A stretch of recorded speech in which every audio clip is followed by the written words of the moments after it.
the Grand Theft Auto era, 2001 to 2007.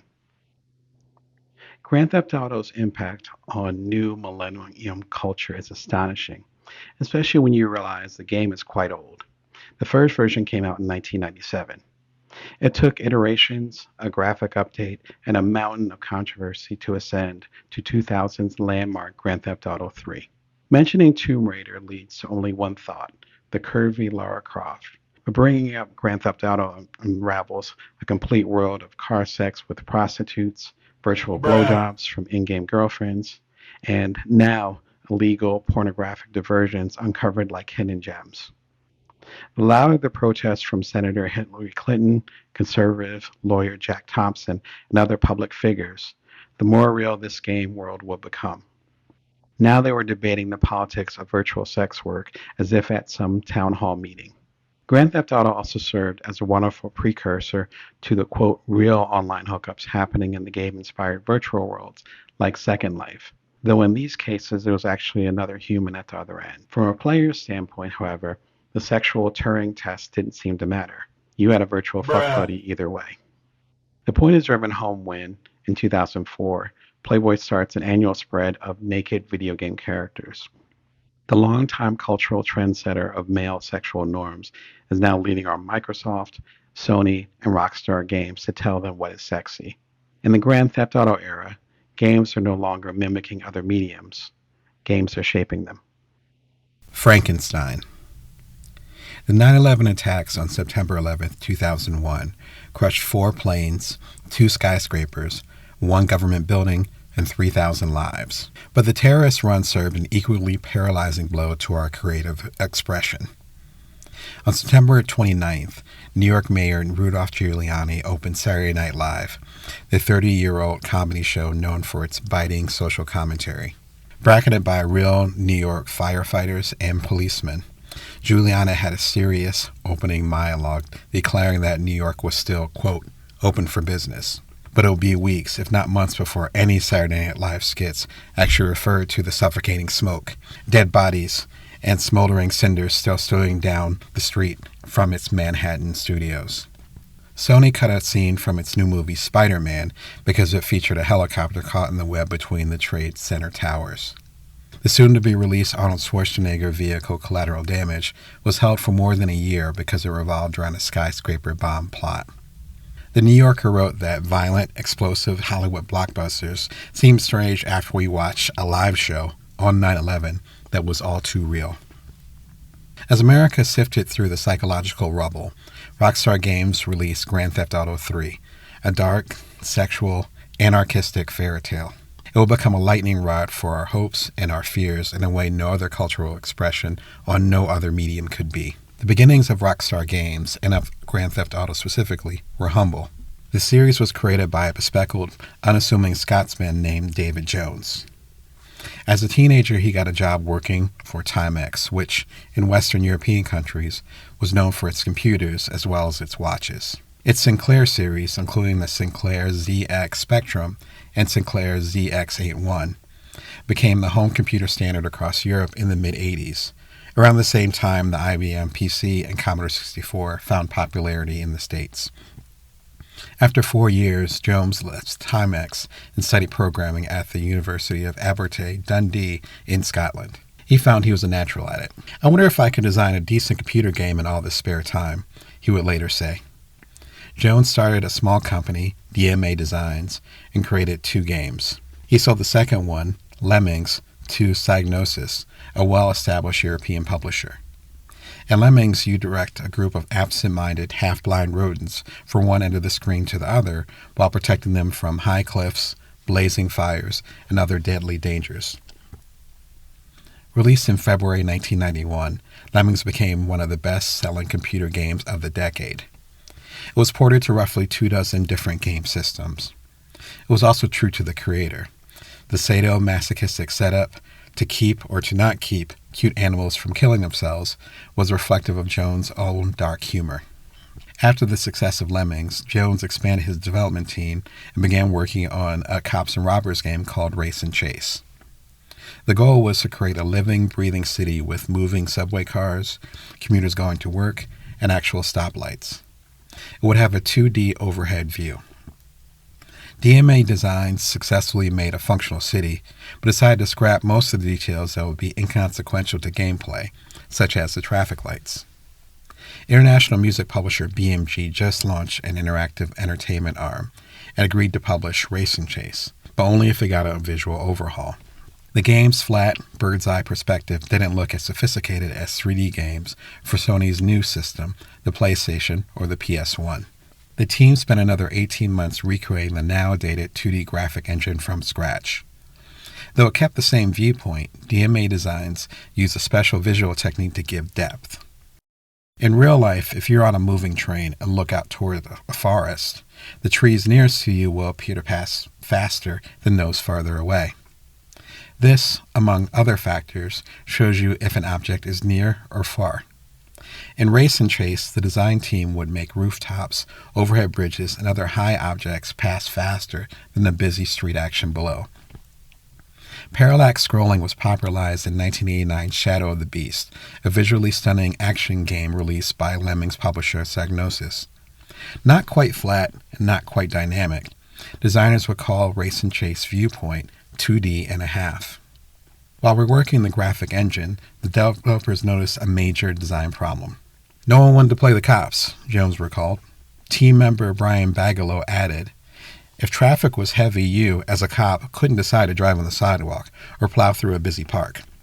We couldn't let the player do that and reward them. Instead, Race and Chase will reward you for being the best criminal possible. After answering a payphone in a public park, your nameless main character would get various assignments, such as driving the getaway car after a bank job or offing a disloyal gang member. You could also not answer the payphone and go on your own personal adventure, like stealing a car, running over a cop, or shooting up a neighborhood park. There were no consequences, sans a wanted meter that increased the police force after every criminal action. DMA Designs intended the game to be played in 5-minute intervals, not with an overarching story, so the traditional game goal of beating the game will be replaced by creating the most fulfilling, creative, and destructive experience within the environment. The city will be packed with pedestrians, abstract little bodies with big heads. Shooting, running over, or otherwise killing random individuals in a successive fashion earned you bonus points. Extra rewards would be given for cops and Hare Krishna members. It took DMA Designs several years to create the complicated graphics and the unusually open world. I sat through heated design meetings which resulted in tears, Bagelow said in the later interview. Screaming punches and arguments were common. The designers realized that the name Race and Chase didn't make sense now that everyone would play the bad guy. With a plethora of car stealing, they renamed it Grand Theft Auto. Grand Theft Auto was released in November 1997. It received solid reviews and gained a small cult following on the PC. The game did not create much controversy, likely because it came out after two other violent games, the aggressive racer Carmageddon and the bloody shootout Postal, and any critical mention of the title was usually evidence in the prosecution of these higher-profile games. The game company Take-Two acquired BMG Entertainment and supported a few spin-offs and a GTA sequel, but few innovations were added to the series. Jones created a few games for the new Nintendo 64 system, then sold DMA Designs to Take-Two and created a new company, Real-Time Worlds. He reportedly got a low six-figure amount for the DMA Design sale to Take-Two, which would be the last known time he would get a check from the Grand Theft Auto series. Prostitutes wouldn't come into the picture until Jones left the company. Dan and Sam Hauser joined BMG in the late 90s. The two London brothers grew up in their father's jazz club and would stay up listening to vintage rap records in their bedrooms. Terry Donovan, a good friend of theirs, DJ'd for local techno clubs. His dad directed Robert Palmer's Simply Irresistible music video, which featured the middle-aged Brit in front of several pale, look-alike models wearing tight skirts and red lipstick, gyrating to his rhythm. Enamored with rockstar culture, the three friends got jobs at BMG Music. They found their brief stints in concert promotion and artist representation less than glamorous. Looking for a way out, the friends jumped to BMG's newly formed interactive entertainment division. One of the first proposals across their desk was Race and Chase. Dan the creative, Sam the visionary, and Terry the mouthpiece all loved the idea. BMG Entertainment was acquired by Take-Two, and Grand Theft Auto developer DMA Designs was rechristened Rockstar Games. Now based in New York, Rockstar Games would throw lavish, hip-hop pumping launch parties, hold court in warehouses that could have easily had a rave party the night before. For the Grand Theft Auto 2 party, Rockstar reportedly required guests to dial a special line, leave their phone number, and, when called back, answer a random question. People were buying ecstasy pills branded with the Rockstar Games logo. Video game tastemakers openly laughed at the Rockstar crew. One major video game website wrote a scathing editorial, calling the Hauser brothers and their marketing plan pretentious. People did not launch a new game with a Hollywood-style party in 1998. David Jones left around this time. The big party stopped. The friends stayed out of the public eye. Aside from occasional press releases, the public face of Rockstar went silent. Behind the scenes, Sam Hauser would take a much bigger production role in the next Grand Theft Auto. Dan Hauser co-wrote the script and developed a new, intricate storyline. They made heavy references to Scarface, Grandmaster Flash and the Furious Five, Casino, The Sopranos, Ice-T, and Ice Cube. You're still playing an anonymous thug, but the world of characters, from the Paul Sorvino-inspired mafioso boss to the overhyped gang leader, were equal to the average action movie. The characters themselves were voiced by Robert Loggia, Joe Pantoliano, and other Hollywood actors. Nearly 4 years after the original game, new 3D software made it easier for Rockstar to make the experience more realistic. Gamers were experiencing the new Grand Theft Auto on the ground, not from some distant helicopter view. The game would go into widescreen when you did particularly something cool. When transporting a prostitute to a john or planting a bomb underneath a truck, each mission would feel like it was a climactic scene. Grand Theft Auto 3 would make any player feel like a rock star in his own movie. Grand Theft Auto 3 was released on the PlayStation 2 on October 22, 2001, a few weeks after the September 11th attacks. Grand Theft Auto 3 became the subject of dozens of newspaper editorials, political discussions, and PTA, Parent-Teacher Association, meetings. Some argued that, like Doom, it was a virtual target practice for American kids. Rolling Stone and Time magazine discussed the impact of the game. Pop culturalists marvels that a video game could actually create social commentary. Game critics were equally surprised. As one GameSpot reviewer put it, it's hard to believe that a game that has become an icon of the entire video game industry got its start from a primitive-looking and sounding 2D game. It quickly sold 1 million copies. This was well before the media caught wind of the virtual sex. Aside from 3 or so female characters woven in the plotline, the only women are the prostitutes that infiltrate the city's boulevards when the street lights turn on. Often dressed in miniskirts and halter tops, their curves filled with jagged digital polygons, the working women will catcall you from the curb if they like what you're driving. Stop your stolen car and honk the horn if you're interested. She looks around and, provided she decides she trusts you, will open the passenger side and hop in. You have to find a semi-secluded area, like a dirty alleyway by the trash can or a dim place under one of the Brooklyn Bridge-inspired infrastructures. Things won't start right away once you get to a spot. You have to be patient for a second. You can't touch your joystick. Everything will go silent. Then, a barely perceptible squeak. The car starts to rock up and down. It sounds like a trapped mouse. The controller vibrates. The hero and his entertainment remain quiet throughout. The car then abruptly stops after one last, quick, upward pump. Money, one of your scores, goes down a few points, while your energy bar increases. She gets out of the car with her pay and walks away, not bothering to turn around or to further acknowledge your presence, as if trying to forget the last 15 seconds of her life. You could get the cash back by going after the prostitute and beating her to death, picking up the damp green digital money from her bloody body. Killing a series of working women might instigate a police chase, but beating one or two will rarely get their attention. By the end of 2001, as more people learned about the prostitution, the media analysis of Grand Theft Auto 3 shifted from violence to sex.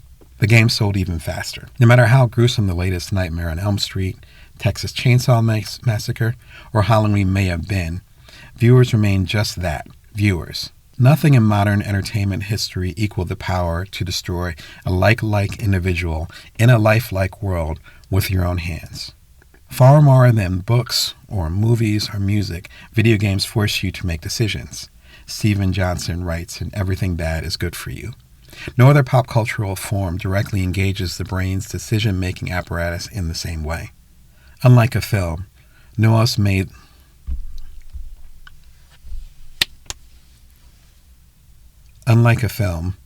one else made the decision to kill off the prostitute.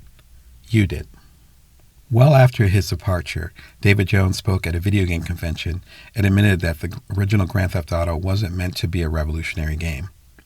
GTA came from Pac-Man. The dots are the little people. There's me in my little yellow car, and the ghosts are policemen. Rockstar Games had just released Grand Theft Auto Vice City, a tongue-in-cheek ode to 80s Miami drug culture. The main characters wore acid-wash jean jackets and pink shirts with white suits. Actor Philip Michael Thomas, from the iconic show Miami Vice, played your sidekick. Grand Theft Auto carpeted the media. Grand Theft Auto parodies were done by South Park, The Chappelle Show, and other cultural barometers. It was anticipated, dissected, and analyzed as intensely as the latest Harry Potter book or a Star Wars movie. Politicians wanted to know what people were thinking. Parents wanted to know what their kids would be playing. Gamers wanted to know what the next level interaction would be. Grand Theft Auto 3 had only been out for a year. Released in October 2002, Vice City spent the next year wrestling with Grand Theft Auto 3 for the #1 spot. Critics called Vice City a solid, not necessarily distinctive sequel to its predecessor, a Grand Theft Auto 3 upgrade with 80s varnish. Both games are selling millions of copies at $50 apiece. I think the video game industry was actually crying out for us, Terry Donovan told Wired. We don't make games about Puff Magic Dragon. Take-Two released 2 other major games, the Riot Simulator State of Emergency and the driving title Smuggler's Run. State of Emergency was released in the wake of several World Trade Organization riots, the most notable one being in Seattle, but sales dropped after the initial controversy. Smuggler's Run was a sleeper. The Security and Exchange Commission started investigating Take-Two for several grievances, including backdating stock options and overestimating profits. By the end of 2002, Rockstar stopped granting media interviews altogether. When it finally does release a statement, it says the company is working on Grand Theft Auto 4, an online multiplayer game, but a later statement says the next game isn't going to be multiplayer at all, but it will be based in California. The public silence didn't quiet the many detractors. The Playpen Gentlemen's Club in Los Angeles sued Rockstar Games for trademark violation because some of the in-game strip clubs were named Pigpen. They lost. Similarly, the Sex Workers Outreach Program issued a statement against the treatment of digital concubines. Censorship is a blight on the freedoms we hold dear. We wholeheartedly encourage citizens to vote with their dollars by refusing to purchase products which encourage the denigration and destruction of prostitutes. By then, the series had already sold about 30 million copies. Grand Theft Auto was arguably as large as any modern pop culture icon, so few protests or arguments against the series could realistically be to tear it down, but to raise the notoriety of the critics themselves. Politicians and organizations realized that, and with the persistent press coverage, any affiliation to Grand Theft Auto would help them get their voices heard. In 7 short years, Grand Theft Auto changed from a small lightning rod to a broadcast radio signal. Each game seemed to further push the envelope and court more controversy. In a 2004 interview, it was clear that Dr. Frankenstein had no idea where his monster would attack next. Some of it does make you grimace, David Jones said. It's like watching Goodfellas. There are some scenes when you ask yourself, did they really have to do that? How far will they go?